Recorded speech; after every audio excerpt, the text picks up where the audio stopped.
अस्सलामुअलैकुम वरहमतुल्लाहि वबरकातुहू। नाज़रीन कराम, आज की इस वीडियो में हम बात करने वाले हैं बहुत इम्पोर्टेंट मसले के बारे में, ख़ासकर ठंडी के मसाइल के बारे में कि क्योंकि ठंडी में बहुत सारे गद्दे लिहाफ वगैरह बिछते हैं तो उनको धुलने का भी बड़ा मसला होता है। तो उसके बारे में जानना ज़रूरी है कि किस तरीके से नापाक होता है, क्या पूरे नापाक हो जाते हैं या नापाक नहीं होते हैं। इस तरीके के बहुत सारे मसाइल हैं जो आज इस वीडियो में मैं आपको बताऊंगा। क्या हम बिस्तरी के बाद तमाम कपड़े नापाक हो जाते हैं, ये उन्वान है। उसके बाद देखिए बहुत सारे मसाइल हैं इससे मुतालिक सवाल। मुझे आपसे तफसील से हर सवाल का जवाब का इंतज़ार रहेगा। सवाल: क्या हम बिस्तरी करने के बाद सारे बदन के कपड़े नापाक हो जाते हैं या नहीं? इस सूरत में बिस्तर के ऊपर दूसरे जानिब रखे हुए कपड़े मसलन दुपट्टा या तौलिया वगैरह भी नापाक हो जाते हैं। इस सिलसिले में बिस्तर पर रखे हुए तकियों के बारे में क्या हुक्म है? यानी बेड पर तकिए भी होते हैं, क्या तकिए और उन पर के गिलाफ भी नापाक हो जाते हैं? साथ ही ये भी बताएं कि हम बिस्तरी के बाद जो बिस्तर बिछा हुआ उस पर की बेड शीट तो नापाक हो जाती है, लेकिन उनके नीचे जो गादी बिछी हुई होती है, क्या उसके बारे में क्या हुक्म है? यानी वो गद्दे नापाक होते हैं या नहीं, लिहाफ नापाक होते हैं या नहीं। और ऐसे ही तकिए वगैरह होते हैं तो उन तकिए को क्या हुक्म है? यानी वो तकिया नापाक होता है या नहीं। अगर नहीं तो क्या उस पर दूसरी साफ़ चादर बिछाकर हम तिलावत कलाम पाक का ज़िक्र अज़कार कर सकते हैं या नहीं। ऊपर बिस्तर के ताल्लुक़ से सवाल हैं, ये चंद सवालात हैं, उनका जवाब सुन लें।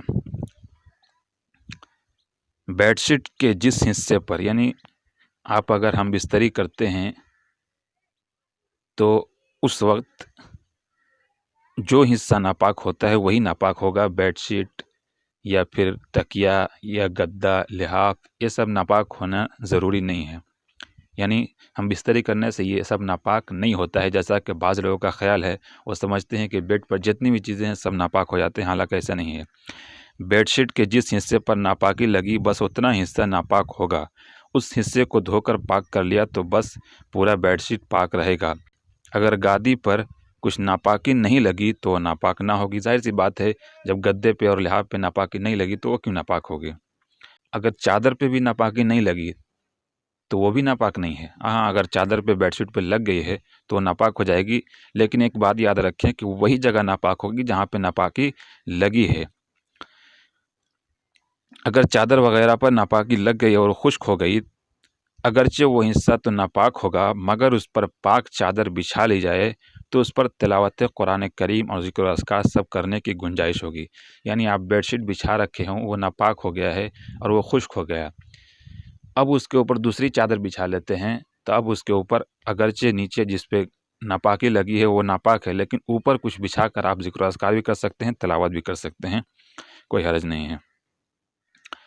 जिस कपड़े वगैरह के जिस हिस्से पर नापाकी लगती है बस उसी हिस्से पर नापाकी का हुक्म शरअन होता है।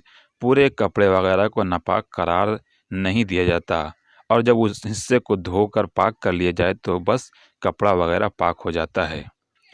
यानी मतलब ये है कि नापाकी जहाँ पे लगे वहीं धुलना ज़रूरी है और वही चीज़ नापाक होती है।